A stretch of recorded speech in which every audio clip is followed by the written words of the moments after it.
Poliisi evuddeyo n'etiisatiisa okutwala bannamawulire mu mbuga z'amateeka abatambuza olugambo nti waliwo enkyukakyuka ezaakoleddwa mu kitongole kyabwe ekya poliisi.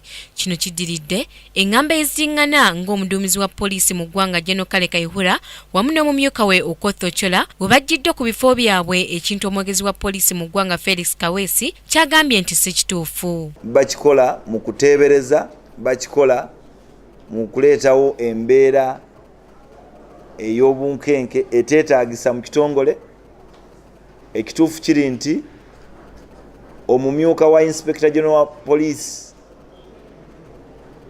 Mwami Okoth Ochola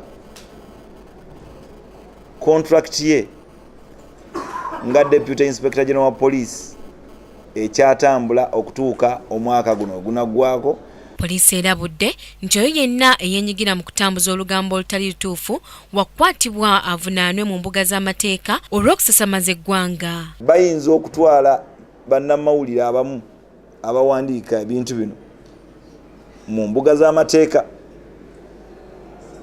era nze njagala kubalabula nti muleme kuteekawo bigambo bye mutalinaako omutwe n'amagulu okwagala okuleetawo embeera ey'ensasagi. Kaweesa ayongeddeko nti tewali musirikale yenna yeegwaniza kutwala bifo by'abakulembeze baabwe wabula ezo ŋŋambo ezitaliiko mitwe n'amagulu. Ate ku nsonga y'okuddamu okukwata omusinga Charles Wesley Mumbeere, poliisi etegeezezza ng'omusinga bw'akyalina emisango emirala egy'okuwera ennemba nagyo egitali egyo gye yafunirako akakalu ka kkooti era ng'ateekeddwa okulabikako mu kkooti ssabbiiti eno. Poliisi abantu bano tebakwata wati yabakwata nga esinziira ku misango egyali gibagiddwako oba egyali gibaweeseza akakalu ka kkooti, naye wabula waliwo emisango emirala egibavunaanibwa okugeza nga omusinga wa Lwenzururu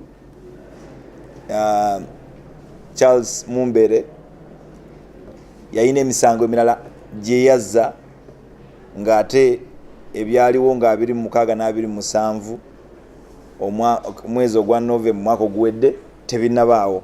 Samla Hanifa ne Kiwika Steven, KTV amalindirire.